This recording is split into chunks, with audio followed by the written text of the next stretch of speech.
welcome to the Toffee Blues, your source for all things Everton, and welcome to another 24/7 news report. The headline today comes from Team Talk, and that is that Real Madrid are considering a move for the Everton and Englandish international defender Jarrad Branthwaite. This is one that I'm not really surprised to see the news of. Maybe not Real Madrid, but with their injury crisis, it also doesn't really surprise me. With, I believe, Eder Militao a couple of weeks ago picked up another really bad injury.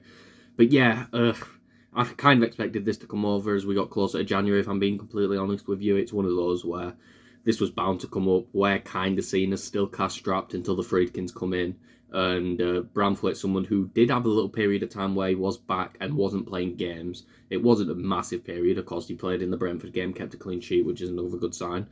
I can't say I watched the full game while they were busy, so I can't really comment on his performance. But it's one of those where I'm not surprised to see this news pop up. Real Madrid, a little surprised, because I think if he went there, he would just eventually end up getting lost in the shuffle, if I'm being completely honest with you. And I don't think any other Everton fan would be surprised to hear me say that. But yeah, it'd be an interesting one. I'm not surprised to see the news come out. But again, this is one of those where I question the legitimacy of it. But also, it's one of those where if the right amount of money comes in, to be honest with you, I'd have to consider getting rid of him, because I think we're in a situation where there's so many holes in this team. You look at striker, you look at both full-back positions, you look at a midfielder who can actually carry the ball in a deeper position. There's so many positions that we have to work on, and if we could get £80 million for Jarrad Branthwaite, I think that would work on sorting us out in all four of those positions, to be honest with you. So I think it's one of those where it depends on the financial gain we get from it. If they come in and say we'll give you 40 million, we should be throwing them away. But if we can get some of the money we were asking for in the summer,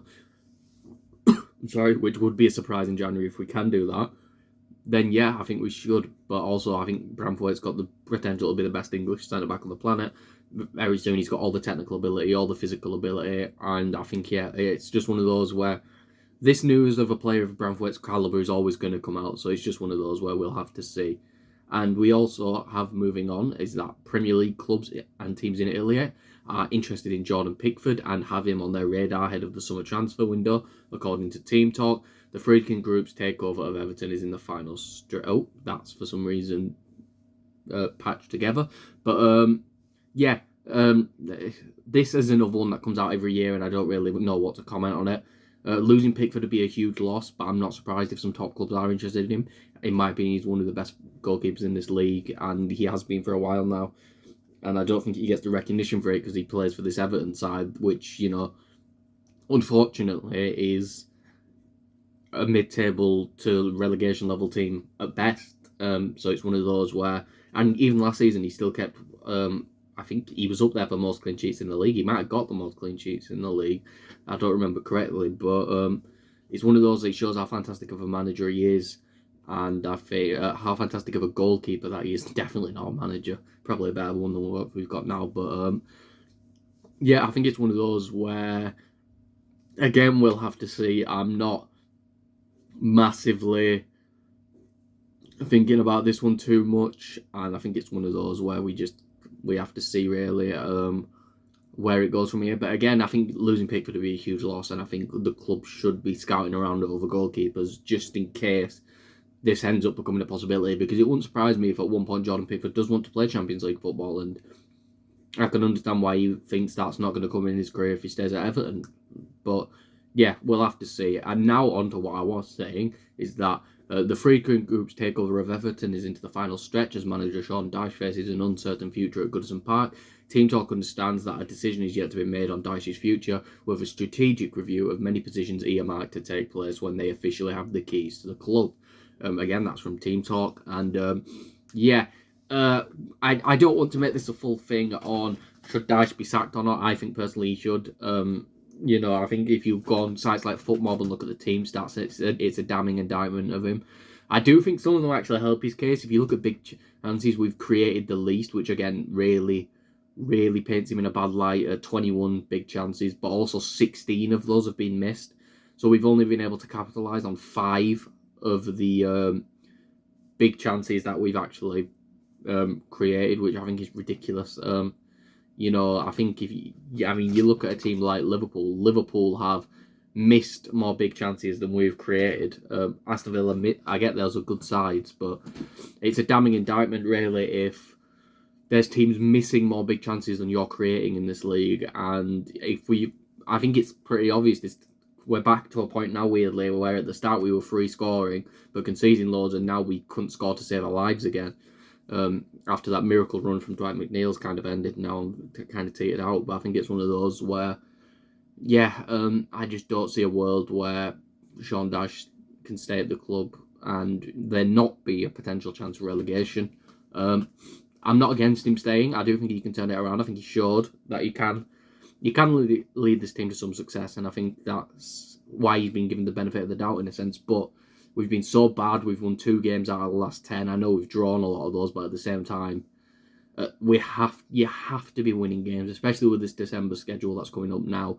It's a gauntlet, and I think it wouldn't surprise me if we get a game or 2 into this and then they just go, we've got to get rid of him, or we're going to lose every game because it's Man United, and then I think it's West Ham, and then after that it's murderers row. It's Chelsea, Arsenal, Man City, all back in back-to-back games, and I think we're either going to need a new manager bounce or some real momentum going into it, and I just don't see Sean Dyche being the manager to lead us in with that momentum, if I'm being completely honest with you.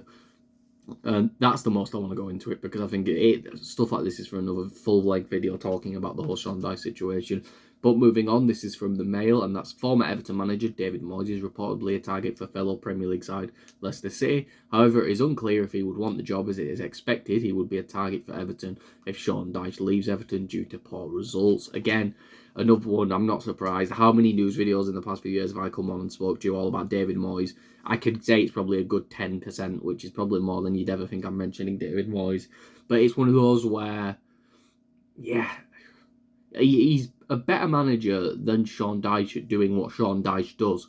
But at the same time, I think the Freakins are going to want to be a bit more ambitious with the first appointment and going to the new stadium. They're going to want to push us up the league. I do think David Moyes can do that. I think he showed at West Ham he can do that. But I think eventually it's just going to run into the same problems of then us sacking him to try and get someone a bit more ambitious, and maybe that not working. But again, I'm not against David Moyes at all. I think it'd be a good appointment, someone who knows the club, someone who knows the fan base, and again, someone who I do think could lead us comfortably away from relegation by the end of the season. But I think he would have to be given some money to bring his own players in. Well, I think there's a lot of players in the club which suit how he plays now, but yeah, again, I'm not massively against David Moyes, but this is something where we have to mention it so many times that I just want to move on past it after telling you the news. But I do think it would be a good appointment, in my opinion.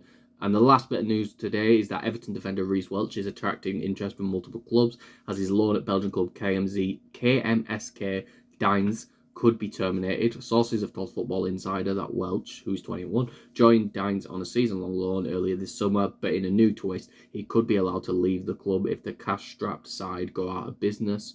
A bit unfortunate for Reece, who I think has had a few loans that have really coattailed him, where he's just not joined the right club, and I think it would be a disappointment.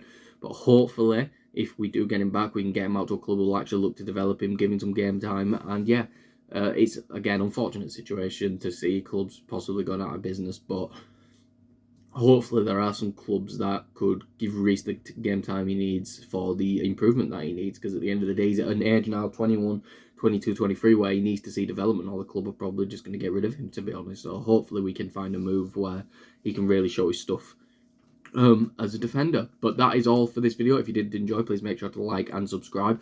Follow us on Twitter at Everton Newsfeed, and follow me on Twitter at Callum3. I will see you all for the next video and or live stream that I am on. Goodbye, everyone.